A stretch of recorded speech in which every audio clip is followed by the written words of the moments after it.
Olá, bem-vindos, bem-vindas a esta sessão. Voy a empezar por compartir mi pantalla, un momento.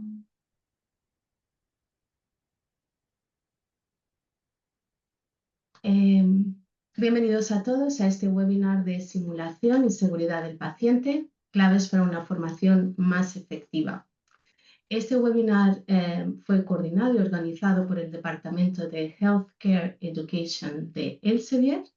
Yo me llamo Elizabeth y seré la moderadora para la sesión de hoy.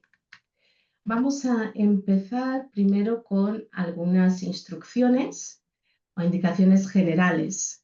Lo primero, el webinar será en español y portugués y tenemos traducción simultánea. En la parte lateral derecha podéis ver una imagen donde veréis que hay como un globito, un mundo, que si clicáis ahí hay la opción de interpretación. Hay varias opciones, o bien la de escuchar en el idioma original del ponente, o bien escuchar todo en portugués, o bien escuchar todo en español. Por favor, seleccionad la opción que os parezca más adecuada para vosotros. Tenemos ponentes que hablarán en español y otros en portugués, ¿de acuerdo? Tenemos también la parte de preguntas. Contamos con vuestra colaboración para hacer esta sesión dinámica y podéis enviarnos vuestras preguntas a través de la sección de Q&A o preguntas y respuestas que está disponible también en Zoom. Esta sesión tendrá una duración aproximada de 60 minutos. El webinar será grabado y lo vamos a compartir con todos vosotros. Y también se va a entregar un certificado de participación a todos los inscritos. Paso entonces a presentar a los panelistas de hoy para este webinar. Tenemos de verdad personas que tienen expertas en el área de simulación a nivel internacional.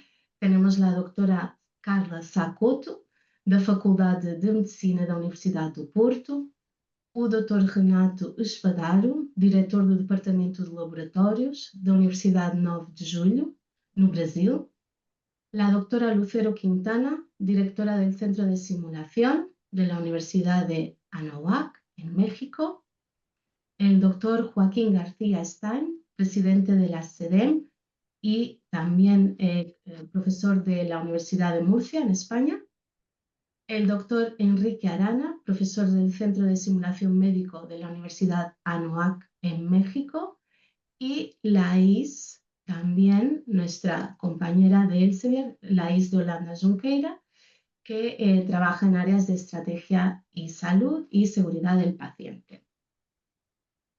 El formato del webinar va a ser una mesa redonda donde vamos a hacer preguntas a cada uno de los ponentes teniendo en consideración toda su experiencia, todo su conocimiento, y vamos a dar inicio a esta sesión primero con una ponencia de Laís que nos va a hablar y nos va a hacer una breve introducción al tema de simulación y cómo está vinculada con la seguridad del paciente.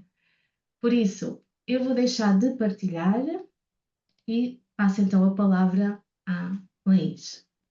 Muito obrigada, Eli, muito obrigada a todos que estão aqui com a gente. É uma alegria muito grande estar com vocês aqui hoje para abrir esse webinar, que é dedicado à simulação e segurança do paciente, que são dois temas pelos quais eu sou perdidamente apaixonada.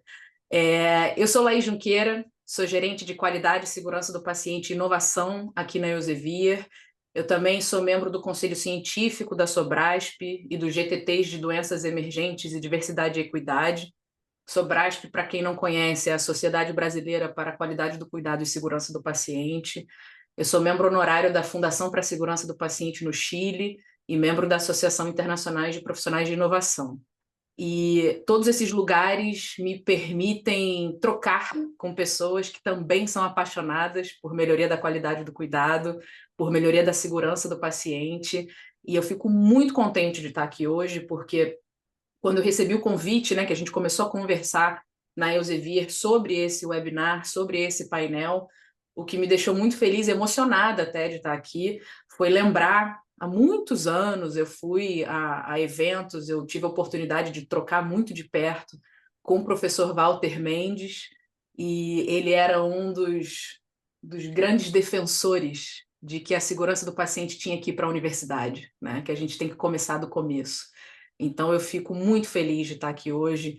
Queria muito que o Walter pudesse ver esse webinar. Foi um dos nomes que a gente perdeu muito cedo e realmente, assim, eu fico muito feliz de ver isso acontecendo. Porque quando a gente fala de segurança do paciente, a gente não está falando de uma coisa periférica, a gente não está falando de algo abstrato, né? A gente está falando de uma das maiores questões de saúde pública do mundo. A OMS lembra a gente com dados muito pautados em realidade. A gente sabe que 1 a cada 10 pacientes sofre danos enquanto recebe atenção hospitalar e quase metade deles são evitáveis. E claro que isso tudo tem um custo muito grande também, né? A estimativa é que cerca de 15% desses gastos sejam consumidos só para lidar com esses eventos. Tem um outro dado que eu gosto mais ainda para mostrar essa realidade estarrecedora que a gente tem, que é o custo social, né, do dano, que a gente deixa de considerar o paciente só como a condição, mas como a pessoa e a comunidade ao redor, né? Então, por exemplo, uma paciente que sofre uma queda e que a gente consideraria como custo da falha uma artroplastia de quadril, uma internação ampliada, os medicamentos, a gente passa a olhar para aquela paciente, por exemplo, como uma mãe solo de uma família de 5 ou 6 pessoas que depende dessa mãe, dessa renda, desse trabalho, dessa presença para continuar. E aí esse custo é maior ainda. A gente está falando de 2 a 3 trilhões de dólares ao ano, só disso. Então, a gente está falando de uma questão não só de saúde pública, mas de uma questão de viver nesse mundo, né? E diferente de outras indústrias em que os dados são muito importantes, mas são números nos gráficos, os nossos números aqui em saúde, eles têm rosto, eles têm nome, eles têm família, e quem trabalha na saúde está intrinsecamente envolvido em segurança do paciente, não tem muito para onde fugir. E é por isso que a gente está aqui, porque a gente sabe que não dá só para reagir a esses eventos, a gente realmente precisa pensar na formação dos profissionais que pensem, que decidam e que realmente ajam com segurança desde o início da carreira. Como parte do meu trabalho, eu facilito workshops de dano zero em hospitais, tá? O grande foco do meu trabalho é em hospitais, e nessa jornada tem uma mensagem que é recorrente, que é: precisamos de simulação, precisamos de simulação, precisamos de simulação. E para treinar decisão crítica, para treinar, para poder errar sem causar dano, porque erro não é equivalente a dano, isso é uma coisa importante, né? Então as pessoas querem poder errar sem causar dano, querem descobrir quais são as falhas ocultas, os riscos, antes que os riscos cheguem até o paciente. Então é a gente criar as fatias do queijo suíço cada vez mais robustas, sem furos, para que não chegue o dano ao paciente, né? Como o James Reason sempre falou. E essa experiência que me traz aqui, como eu falei com vocês, estou muito feliz de estar abrindo esse webinar. Eu realmente acho que simulação é uma das ferramentas mais poderosas que a gente tem para transformar a educação em saúde e, por consequência, os desfechos dos pacientes, para os profissionais também, para as instituições de saúde como um todo. E a verdade é que a gente simula o tempo todo, né? Quando a gente está ensaiando uma conversa difícil, por exemplo, antes de fazer uma reunião no trabalho, ou até mesmo na família, que a gente fica ali pensando o que a gente vai falar, e se a pessoa fala isso, o que a gente responde? Simulação. Quando a gente está indo para o trabalho, né, quem vive em cidades com muito trânsito, usa muito GPS, Waze e outras ferramentas, e a gente traça: e se eu for por aqui, se eu for por ali, como é que a gente faz? A gente está simulando um trajeto. Quando os estudantes fazem simulados para testar, por exemplo, antes de uma prova, o conhecimento deles. Então, a gente simula o tempo inteiro. E é um exercício de, mais ou menos, criar o futuro, de imaginar o futuro para que a gente possa ter um desempenho melhor nele. Isso é neurociência pura, né? A gente simula, a gente cria, fortalece conexões neurais, a gente ativa essa memória operacional e vai desenvolvendo esse raciocínio crítico e clínico, né? Quando a gente adapta já para a educação médica. Então, quando a gente simula, a gente dá ao cérebro a oportunidade de aprender a decidir rápido, aprender a comunicar melhor, agir com mais segurança. E é aí que eu vejo o poder na saúde, da simulação na saúde, né? Porque a gente basicamente cria um ambiente protegido, isso é muito importante, um ambiente seguro, onde a gente pode, por exemplo, praticar procedimento, a gente pode praticar tomada de decisão sob pressão, né? Uma pressão simulada, mas ainda assim já é um teste de estresse, e exercitar liderança e trabalho em equipe, que é essencial, né? Eu tive a oportunidade, há muitos anos que eu não era paciente, e eu, na sexta-feira passada, tive a oportunidade de entrar num centro cirúrgico como paciente, na última sexta-feira. E fiquei ali observando, antes do Propofol fazer efeito, fiquei ali observando, né, a orquestra, porque o centro cirúrgico é uma orquestra.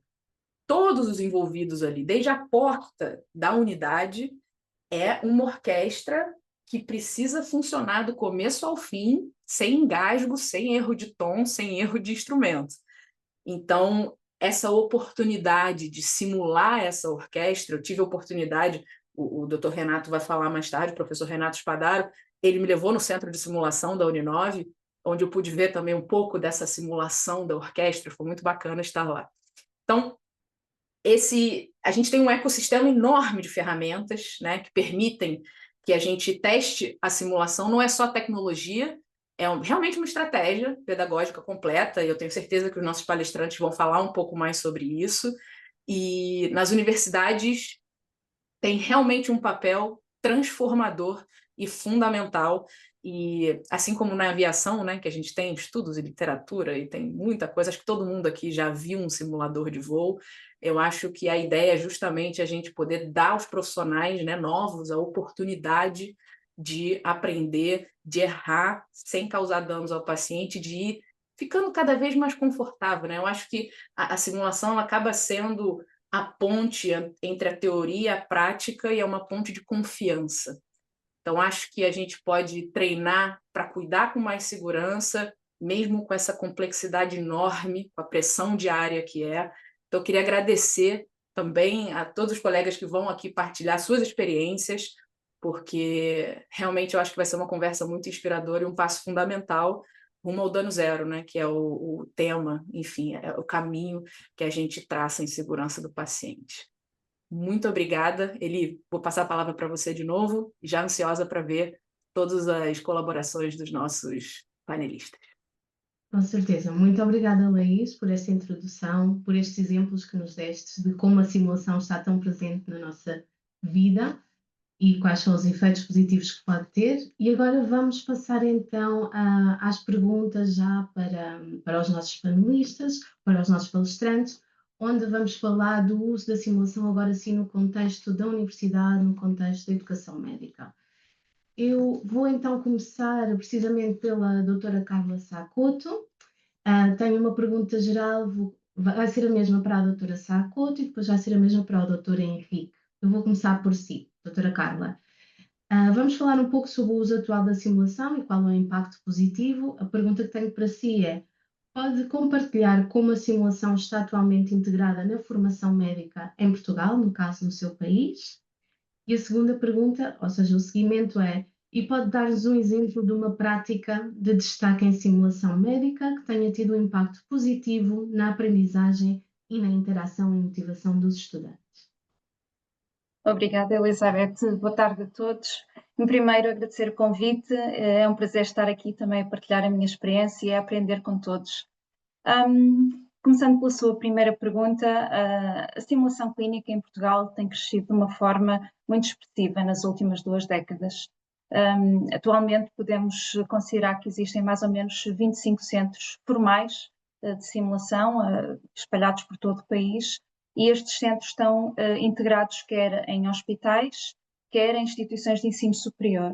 E dentro das instituições de ensino superior vemos os centros de simulação integrados em faculdades de medicina, em escolas de enfermagem, mas também em escolas superiores de saúde, servindo outros profissionais de saúde, além daqueles que são os mais tradicionais, os médicos e os enfermeiros. Claramente há aqui uma vontade e uma preocupação crescente e transversal de todos estes centros e todas estas iniciativas que têm vindo a surgir, que é garantir que quer os estudantes, quer os profissionais de saúde pratiquem, desenvolvam competências, sejam elas técnicas ou não técnicas, ou trabalho de equipa, como já falamos, de forma é que este ambiente seja um ambiente educativo seguro e que promova então uma prática reflexiva e um pensamento crítico. Partilhando um bocadinho a minha experiência dentro da Faculdade de Medicina, nós temos uma experiência relativamente longa nesta área. O nosso centro de simulação foi o primeiro que surgiu em Portugal, já há 22 anos, e nessa altura foi um período muito diferente do atual. Na altura encontramos uma certa resistência, que é natural também quando acontece algo mais disruptivo, e houve assim uma certa resistência perante esta metodologia educativa que vinha desafiar o modelo pedagógico que até então existia. Com o tempo e com o passar dos anos, mas sobretudo com o reconhecimento da importância e do benefício que esta metodologia traz, a simulação tornou-se uma prática absolutamente transversal na nossa instituição. Nós damos formação aos estudantes desde o 2º ano até ao 6º ano, está integrada em mais de 15 unidades curriculares e por ano oferecemos prática simulada a mais ou menos 1.300 estudantes do mestrado integrado em Medicina. Além do pré-graduado, que é uma parte muito relevante e grande da nossa atividade, damos também formação pós-graduada, quer integrada em várias especialidades, quer em contexto interprofissional. Isto porque a simulação, como disse, é uma prática pedagógica que deve nos acompanhar no nosso processo de aprendizagem ao longo de toda a nossa vida e não estar só agregada ao ensino mais básico ou ao ensino mais pré-graduado. E, portanto, ao longo da nossa vida, nós temos que continuar a aprender, temos que continuar a treinar. As competências não técnicas, o trabalho de equipa, as competências comportamentais são fundamentais, nós continuamos a treinar, até porque cada vez mais sabemos que os profissionais de saúde são cada vez mais móveis e as equipas são muito mais dinâmicas, os contextos atuais de saúde também são muito mais desafiantes e, portanto, estas práticas e este treino deve continuar ao longo da vida. A segunda parte da sua questão, um exemplo da minha prática, da minha experiência, o exemplo que eu trago aqui é um exemplo que é especial para mim, é um projeto que eu tenho o privilégio de coordenar juntamente com a Escola Superior de Enfermagem, no contexto pré-graduado. É um link, quer dizer, Lifting Interprofessional Knowledge Through Simulation, e o nosso desafio aqui foi agregar um workshop que trouxesse prática simulada no contexto da abordagem ao doente crítico e do treino das competências de equipa, mas para estudantes com 2 backgrounds diferentes, ou seja, um treino interprofissional. Portanto, isto é um workshop de 4 horas em que temos então equipas interprofissionais de estudantes que participam em 2 cenários clínicos, seguido obviamente do debriefing estruturado. E como eu já disse, o foco aqui é o treino, a aquisição de competências, quer interprofissionais, quer de estratégias que possam melhorar a eficácia do trabalho de equipa. Nós realizamos alguns estudos para tentar perceber o impacto deste workshop nestas equipas interprofissionais, até porque esta é uma iniciativa relativamente pioneira no nosso contexto, porque os percursos, pelo menos em Portugal, e sei que também noutras partes do mundo é assim, os percursos pré-graduados, quer da medicina, quer da enfermagem e das outras profissões aliadas à saúde, são por silos e, portanto, as pessoas aprendem todas as suas competências isoladamente e no dia seguinte a se formarem é expectável que trabalhem em equipa e bem e que consigam interagir com outras profissões. E, portanto, aqui o nosso desafio foi criar esta oportunidade para estudantes, quer de medicina, quer de enfermagem, atuassem como uma equipa interprofissional, para perceberem também a identidade profissional e como é que as suas competências vão ser um apoio, um suporte às competências do outro.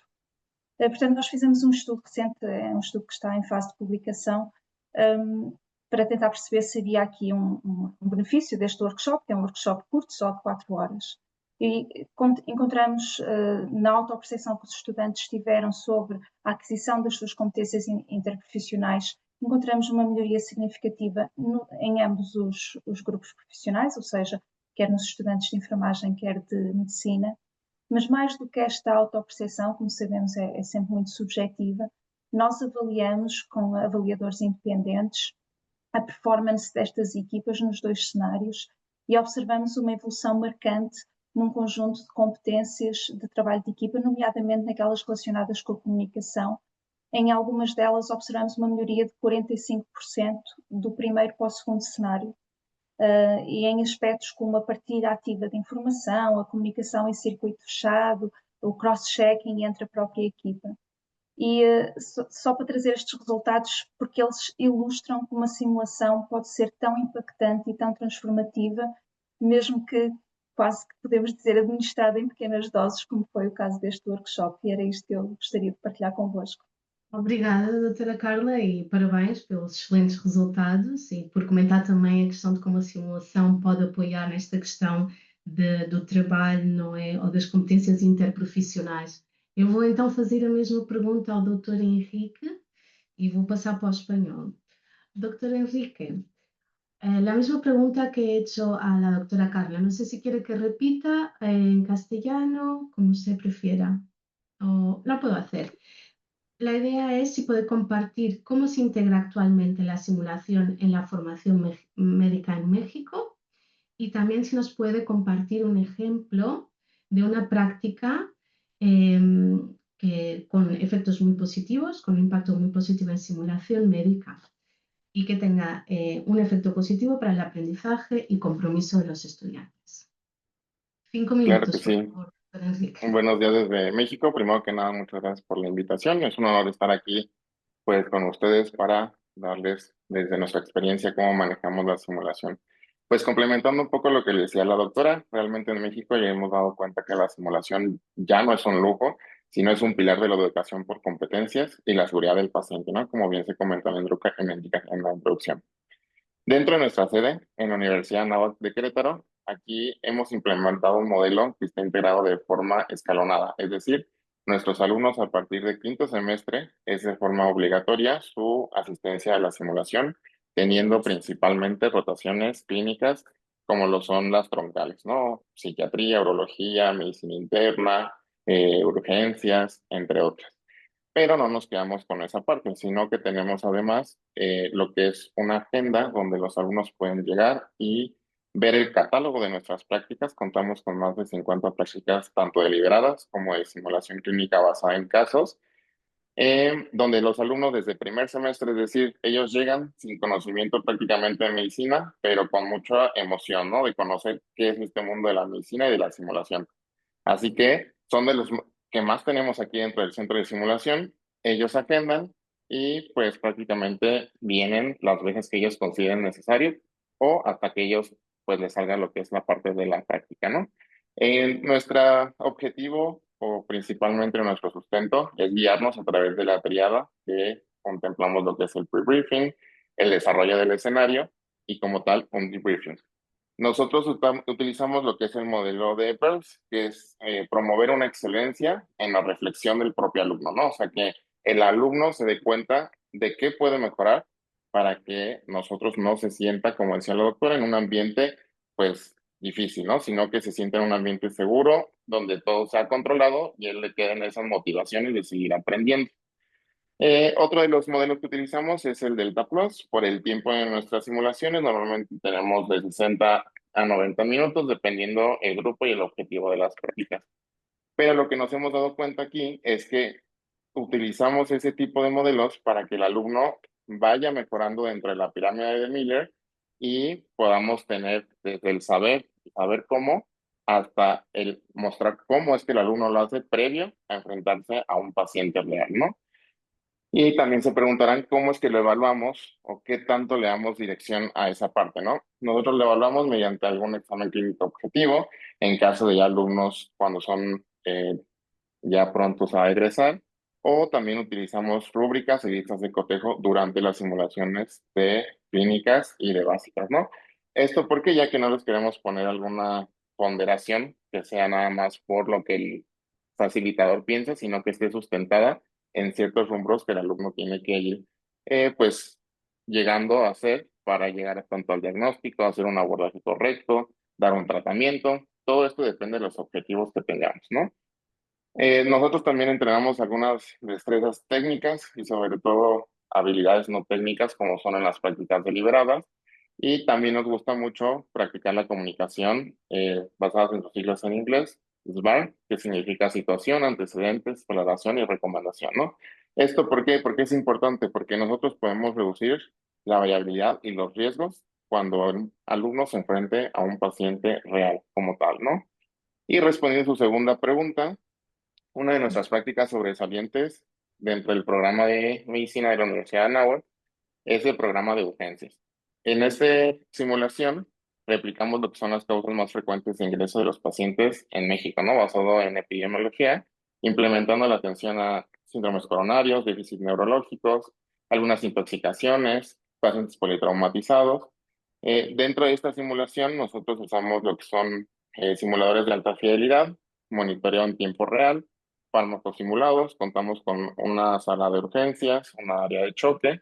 Entonces eso le da mayor fidelidad al escenario clínico y el paciente, perdón, el alumno se puede desenvolver de una mejor manera. También contamos con ciertos pacientes estandarizados y hemos implementado cada vez más el uso de pacientes estandarizados, ya que vemos una significativa mejora en la empatía y seguridad de los alumnos. Dentro de una institución, algunas simulaciones que usan pacientes estandarizados, está la simulación de psiquiatría, gastroenterología, urología, y aquí es donde nosotros tenemos que los alumnos mejoran impresionantemente. Actualmente, recientemente publicamos un artículo, el cual tiene como nombre el impacto del aprendizaje en psiquiatría con prácticas de simulación en estudiantes de la carrera de medicina en la Universidad de Anáhuac de Querétaro. Tuvimos dos grupos de control, el cual fue alumnos que antes de que se implementara la simulación médica como obligación después de sus semestres clínicos y alumnos que ya habían participado dentro de la Plan 2016 que ya incluía la simulación médica, ¿no? Y vimos al final, se demostró la importancia de la simulación y seguridad del paciente antes del primer contacto. Este enfoque cambia el razonamiento y la perspectiva del alumno posterior a las simulaciones, dejando pues una brecha para mayor investigación y reforzar como tal la simulación médica. Muy bien. Muchísimas gracias, doctor Enrique, y también enhorabuena por los buenos resultados en el programa de la universidad. Pasamos ahora a hablar de los desafíos, ¿vale? Y ahora la pregunta sería para el doctor Renato. Boa tarde. A pergunta que temos para si é: quais são os principais desafios na formação dos docentes dedicados aos centros de simulação? E também, como um seguimento desta pergunta, que estratégias são mais eficazes para superar esses obstáculos e garantir uma educação baseada na simulação de alta qualidade? 5 minutos, por favor, Dr. Renato. Olá, boa tarde a todos. Agradeço a participação, o convite de estar aqui com um grupo diferenciado como o nosso para poder falar um pouco sobre as nossas realidades diárias e os nossos desafios frente à busca incessante da qualidade da formação dos nossos alunos e professores, trazendo o contexto da simulação clínica junto com a segurança do paciente. Então, é um prazer estar aqui com todos vocês. Bom, eu me chamo Renato, sou enfermeiro de formação, especialista em atendimento pré-hospitalar, em resgate, e atualmente sou diretor um dos maiores núcleos de simulação aqui do Brasil. Hoje nós somos em 350 salas de simulação clínicas voltadas para a abordagem de alunos do curso de enfermagem, de medicina, fisioterapia, psicologia e outras áreas também acadêmicas, como o próprio direito, que acaba utilizando o centro de simulação, né? Estamos localizados em 12 prédios diferentes aqui no Brasil, aqui no estado de São Paulo, né? E atuamos na formação já há mais de 60 anos. Então, meu mestrado, meu doutorado foi na área de simulação clínica, voltado justamente para uma análise comparativa de retenção de conhecimento, fundamentado na questão da pirâmide de Miller, né, voltados para uma aprendizagem significativa. Então, respondendo essa pergunta, digo que a profissionalização e a formação dos docentes que atuam em centros de simulação voltados para o ensino médico envolvem desafios significativos, especialmente diante da constante evolução tecnológica, né? Na complexidade dos cenários clínicos e nas demandas por um ensino alinhado à segurança do paciente. Então, a segurança clínica tornou-se uma ferramenta pedagógica central na educação médica contemporânea, por permitir a prática deliberada em ambientes seguros, onde o erro é fonte de aprendizado e não dano real ao paciente. E esse é um princípio-chave da cultura de segurança. No entanto, para que a simulação seja eficaz e contribua para a formação de competências clínicas, comunicacionais e éticas, é fundamental que os docentes estejam preparados não apenas tecnicamente, mas também pedagogicamente, utilizar essa ferramenta com adequação, né?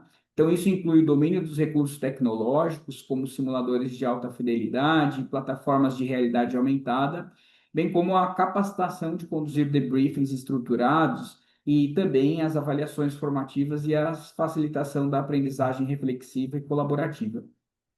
Outro desafio importante é garantir que esses docentes estejam totalmente alinhados às diretrizes educacionais médicas, né, baseado em competências e boas práticas na segurança do paciente.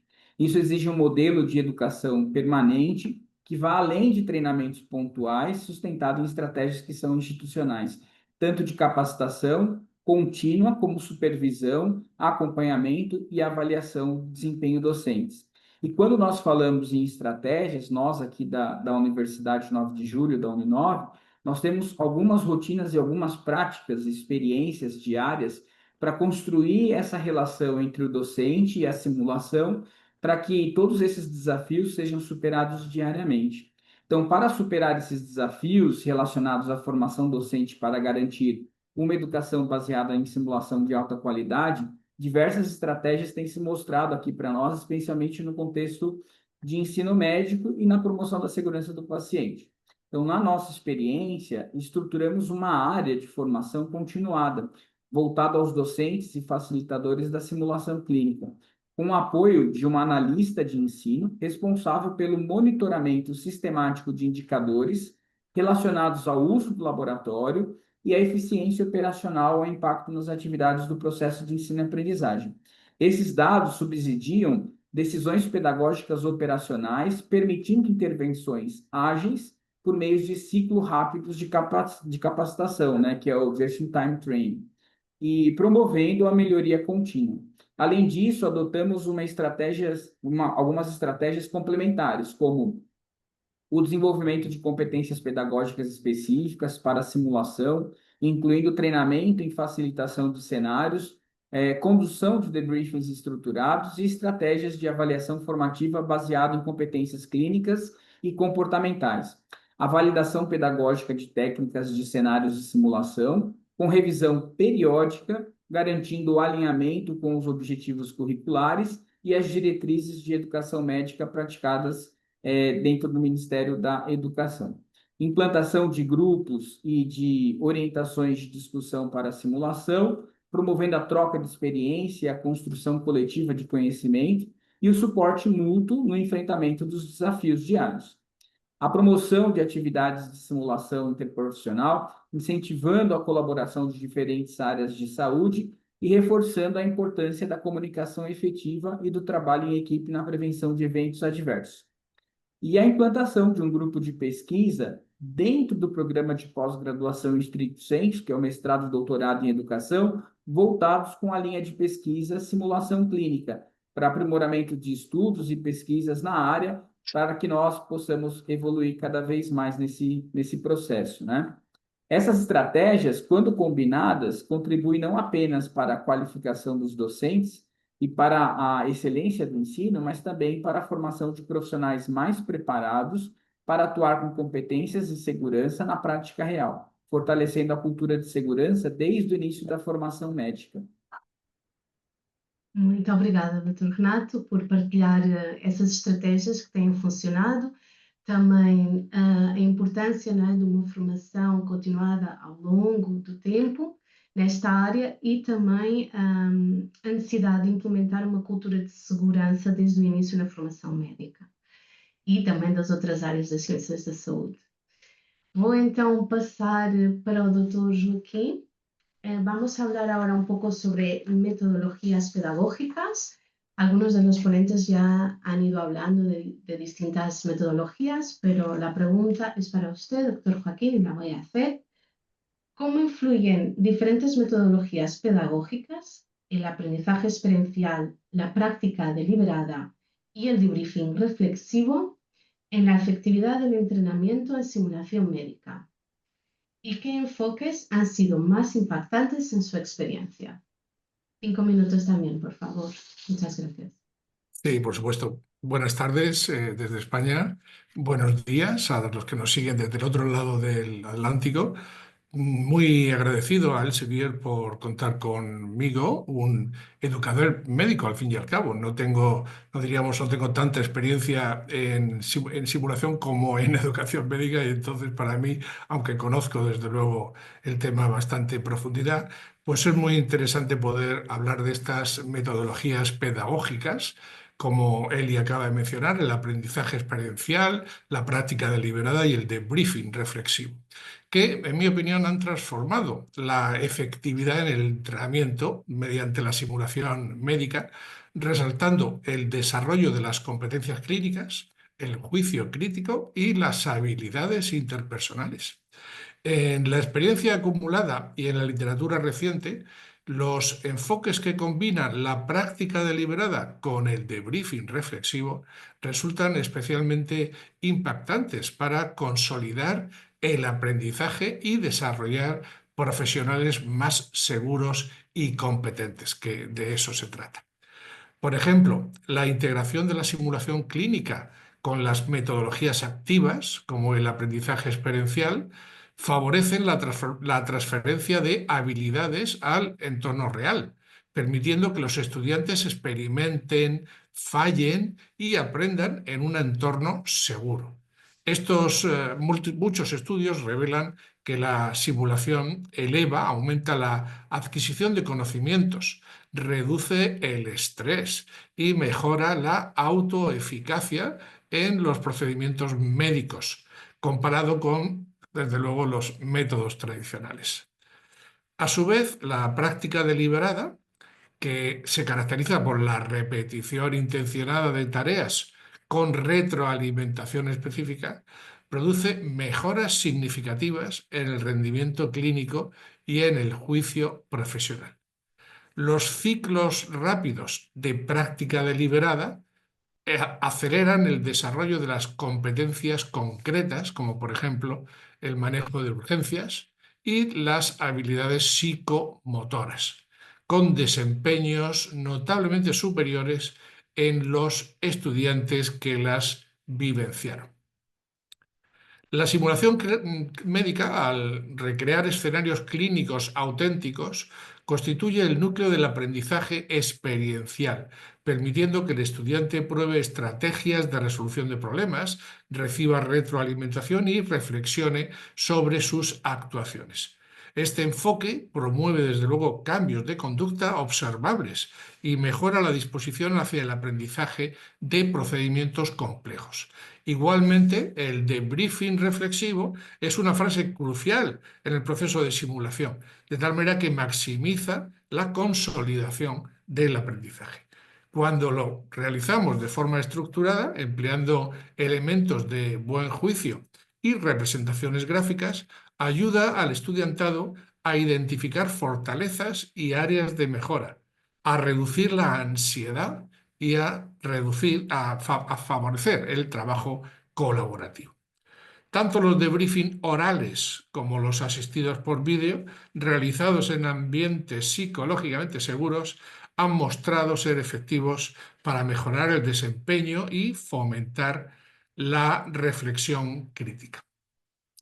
Y sobre lo que me preguntabas de los enfoques más impactantes en la práctica, en mi experiencia, y de acuerdo a lo recogido en diversas instituciones y en la literatura científica, los enfoques que, como digo, en mi opinión, más impactan son la simulación clínica con práctica deliberada, sobre todo cuando se acompaña de retroalimentación inmediata y reflexiva.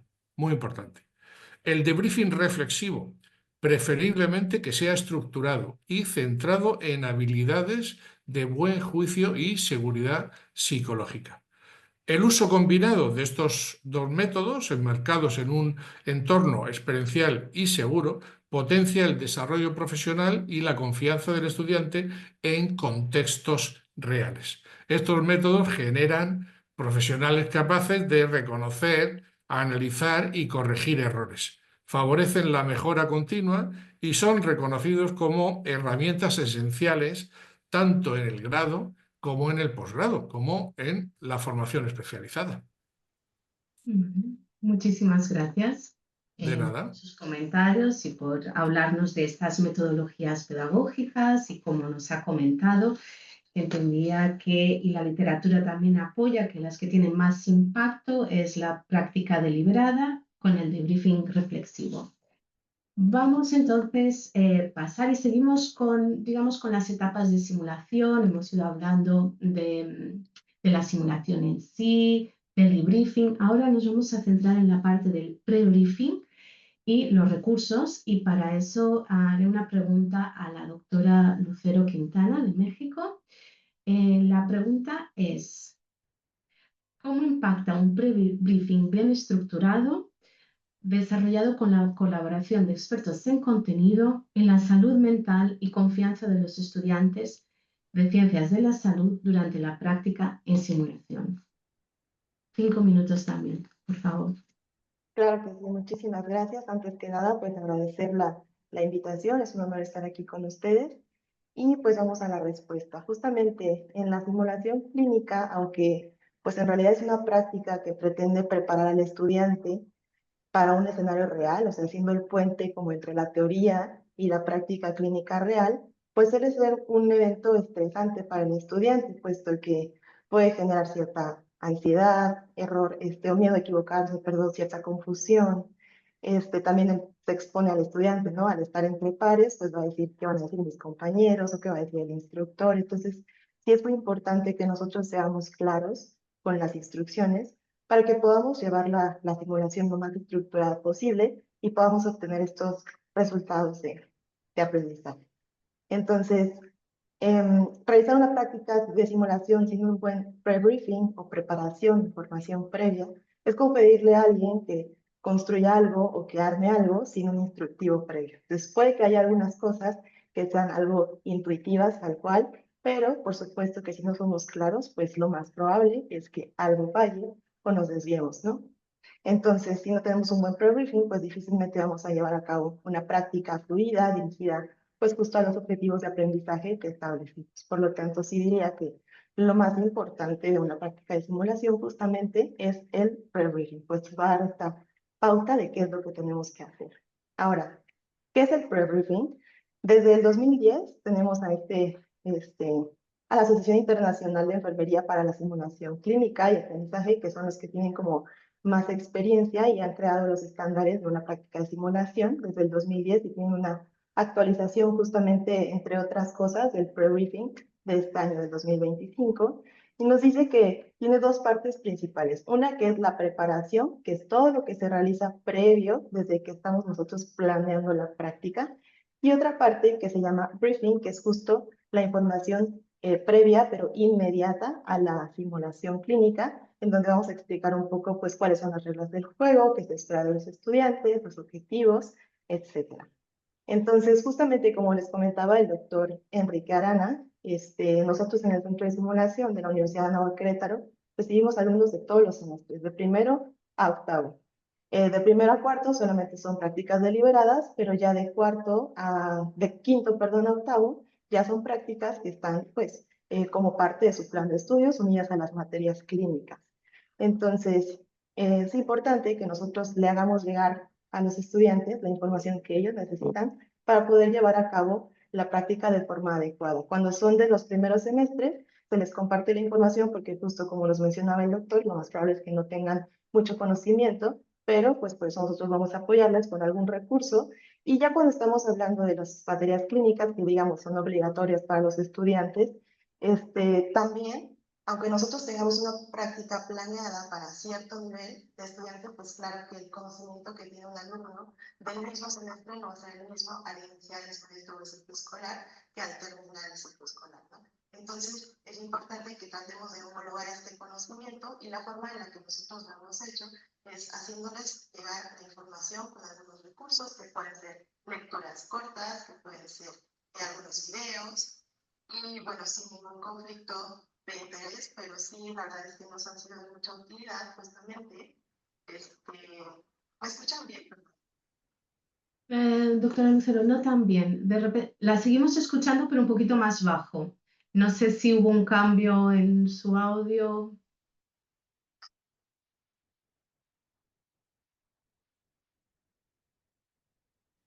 No sé, bueno, ¿Puede probar de nuevo, por favor? ¿aquí me escuchan? Lejos, un poquito lejos. Antes la escuchábamos mejor, pero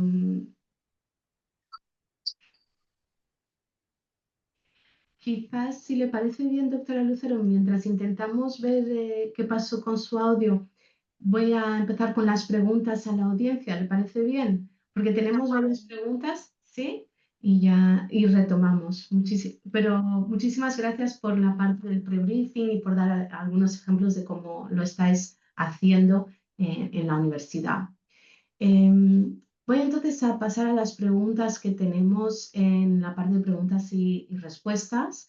Empiezo por la primera que hemos recibido, que es ¿qué tanta eficacia tienen los simuladores de baja fidelidad frente a los simuladores de alta fidelidad? ¿Alguien se anima a contestar esta pregunta?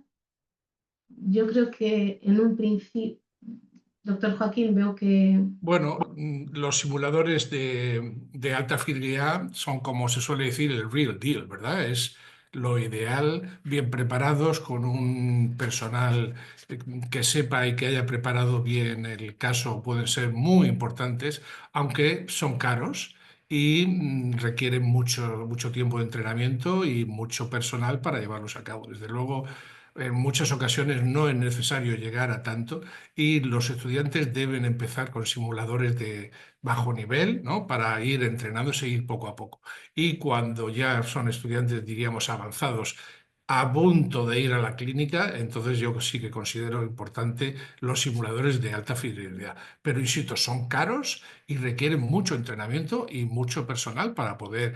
en mi facultad hay 200 estudiantes en cada curso.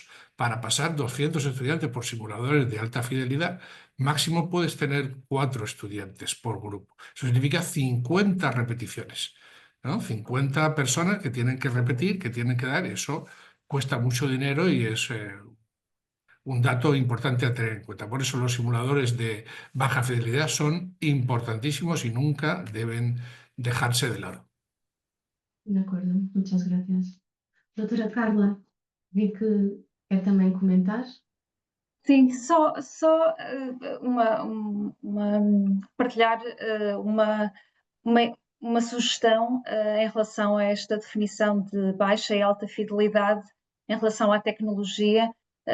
Se calhar é útil distanciarmos um bocadinho da tecnologia e pensarmos quais são os nossos objetivos de aprendizagem, porque a fidelidade tem que estar associada à transmissão de conhecimento. E, portanto, a baixa fidelidade do equipamento pode ser alta fidelidade da aprendizagem se o meu objetivo for, por exemplo, o treino de competências técnicas. Portanto, pensar que o equipamento é só isso, é equipamento e que deve estar alinhado é com os meus objetivos pedagógicos e com o conhecimento e as competências que eu quero treinar.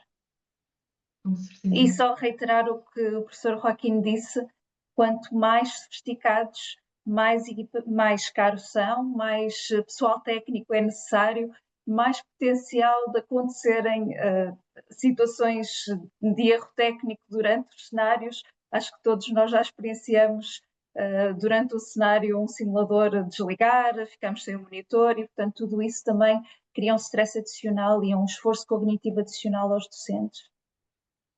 Com certeza, muito obrigada. Vou então passar à outra pergunta. de José María, también que puso aquí en la parte de preguntas y respuestas. ¿Existe un riesgo de que la simulación cree una falsa sensación de competencia en los estudiantes?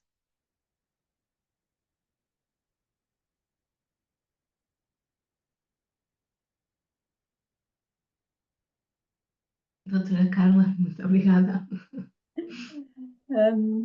Eu acho que esta pergunta é muito pertinente e muito adequada, não só no sentido da falsa sensação de segurança, mas também pode ter, se não for feito um bom briefing e se não for estabelecida esta segurança psicológica que a doutora Lucero mencionou, há o risco também de criar uma falsa sensação de perda de competências. Mas sim, há um risco de os estudantes saírem a acharem que as coisas são instantâneas. Nós manipulamos o ambiente simulado, é um ambiente artificial. Nós manipulamos muitas vezes o tempo. De repente, o doente já fez um TAC, já fez um raio-x, o doente, recolhemos análises quase de forma instantânea, e pode haver esse viés na aprendizagem de o estudante assumir que depois, no contexto real, sobretudo o estudante, profissionais de saúde, obviamente, já têm uma noção do que é o real, já têm o seu contexto clínico, mas o estudante, como ainda é um livro em branco, ainda não tem essa comparação com o ambiente clínico real, pode criar esse erro de interpretação e de assumir que temos todos os recursos disponíveis, que as coisas aparecem instantaneamente, que conseguimos obter informações que eventualmente no contexto clínico não são imediatas, e portanto pode haver aqui um risco claramente de que a aprendizagem traga essa falsa sensação de segurança em determinados contextos. Volto a reforçar que se for feito um briefing adequado, se as regras do ambiente de simulação forem bem estabelecidas desde o início, tudo isto é contornável. Obrigada. Doctor Enrique, veo que también quiere comentar. Claro, muchas gracias. Respondiendo a la pregunta y complementando lo que comenta la doctora, efectivamente existe un riesgo de que la simulación genere esta falsa sensación de competencia, pero todo esto depende de cómo se aplica la simulación. Es decir, nosotros, como bien menciona, controlamos ese ambiente. Entonces, cuando diseñamos una práctica con los objetivos claros que queremos que el alumno desarrolle, se va a complementar con un debriefing reflexivo y una evaluación estructurada. Esto nos va a hacer que nosotros tengamos una herramienta más efectiva y más eficaz para desarrollar las competencias clínicas reales que nosotros queremos evaluar, permitiendo que el propio estudiante reconozca sus fortalezas y áreas de mejora y nos quite esa parte del sesgo o el riesgo de que esta simulación genere la falta de competencia o haga esa sensación de competencia entre ellos. Así que considero que la simulación no crea una falsa confianza si se usa un rigor estructurado y pedagógico correcto para los objetivos que nosotros como facilitadores queremos evaluar o desarrollar durante la práctica. Muy bien, muchísimas gracias.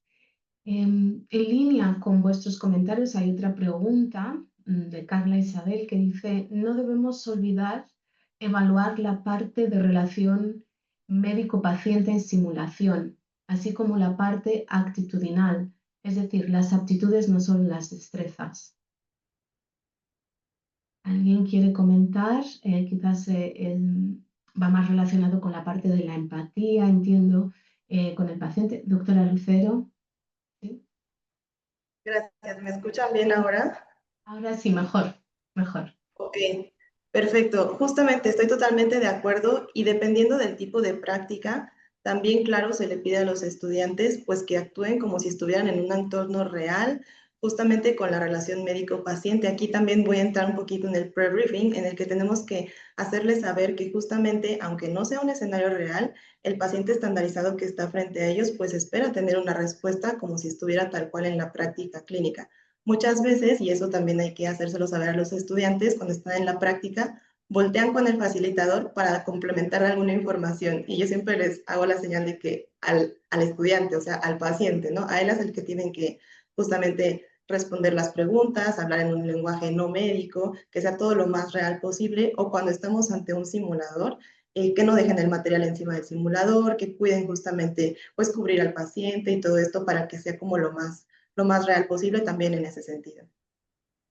De acuerdo, muchísimas gracias. Seguimos con las preguntas. Ahora Rodrigo, desde Chile, de la Facultad de Medicina, Universidad de Chile, pues agradece las experiencias de los ponentes y de las ponentes en simulación y quería preguntarles específicamente acerca de simulación en seguridad y evitación del daño, construcción de escenarios para detección de riesgos. ¿Qué complejidades han encontrado en ese trabajo?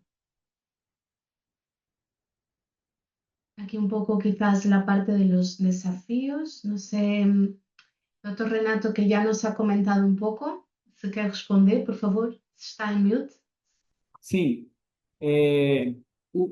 Quando nós trabalhamos segurança do paciente na formação médica, do início, lá do início da formação, desde o primeiro semestre até o último semestre, e também focados para o profissional que já está no mercado de trabalho, existem estratégias que são muito simples, como, por exemplo, o jogo dos 7 erros, né? Algo muito simples que eu trabalho, onde eu preparo cenários de baixa complexidade, com um simulador mostrando algumas situações que são erradas ou inadequadas no cotidiano profissional. Então, o aluno ele passa por esse cenário e ele tem que descrever aquilo que está inadequado. Então, uma identificação inadequada, as grades baixadas de um leito, né? A troca de uma medicação, a descrição num prontuário médico de forma inadequada. Então, são situações que o aluno tem que observar. Isso, lógico, para um aluno iniciante. Já no estágio mais avançado, durante o raciocínio clínico e tomadas de decisões baseadas em simulações de alta fidelidade, eu já trabalho com cenários que propõem, nesses objetivos primários, já situações que podem levar o profissional a realizar alguma técnica ou algum procedimento por falta de um material ou por falta de uma checagem de um equipamento, né, pela falta de segurança ou os riscos trazidos pela falta de planejamento. Então, são diversos os cenários que nós podemos planejar e colocar em prática voltados para a segurança do paciente. E você pode também interagir com cenários que não são objetivados para a segurança do paciente, trazendo situações que podem contribuir também para esta prática. Muito obrigada. Voy entonces a pasar a la última pregunta que nos han hecho porque ya estamos casi terminando. Es de Claudia Hernández del Valle y nos pregunta, bueno, agradece a todos vuestra participación y me parece muy interesante la pregunta que hace, que es ¿qué experiencias han tenido con los aspectos éticos y la simulación clínica? Quizás aquí alguien se anima a contestar.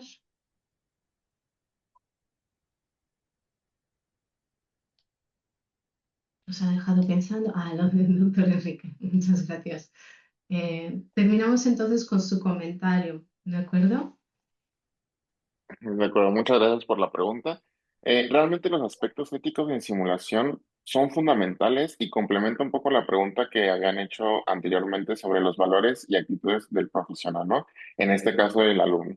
Realmente en nuestra experiencia hemos hecho que dentro de las simulaciones se implemente el garantizar como la confidencialidad respecto al paciente cuando son pacientes estandarizados, que haya una seguridad psicológica, es decir, contemplar dentro del escenario pues que no hay, o sea, equilibrar la carga emocional para que logren la participación interdisciplinaria y poner a prueba dentro de nuestros objetivos cómo es que el alumno va a abordar dilemas éticos reales dentro de los escenarios, es decir, cómo le va a pedir a un paciente que le firme un consentimiento informado cuando él se puede negar o simplemente cuando son dar malas noticias, ¿no? Cómo aquí el alumno tiene que llegar al equilibrio para poder pues interactuar con el paciente estandarizado y que haya aquí esa parte de equivocarse sin dañar a nadie, ¿no? Reflexionar sobre el impacto de nuestras acciones y de esa forma nosotros crear profesionales pues más humanos, críticos y responsables,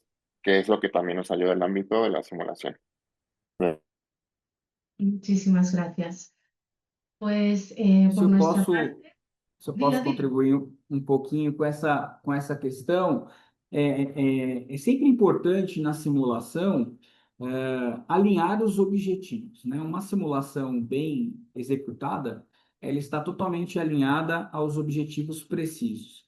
Então, trabalhar temas que são muitas vezes subjetivos, a comunicação, trabalho em equipe, questões éticas, se não estiver alinhado com o objetivo principal, ela vai aparecer em algum momento no checklist como algo imprescindível, algo importante ou correlacionado ao ato da simulação.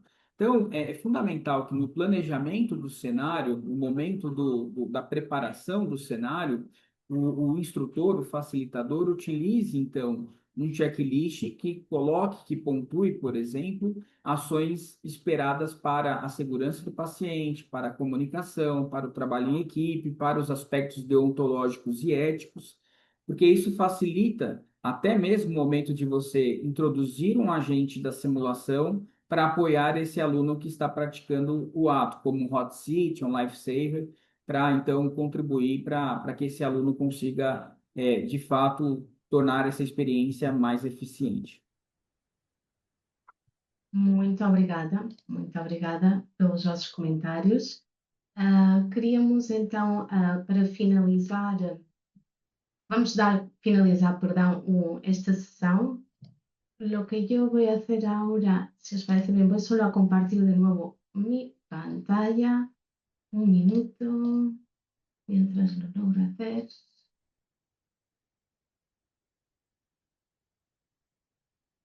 Creo que vais a ver en un minuto, podéis ver, bueno, deciros las gracias a todos.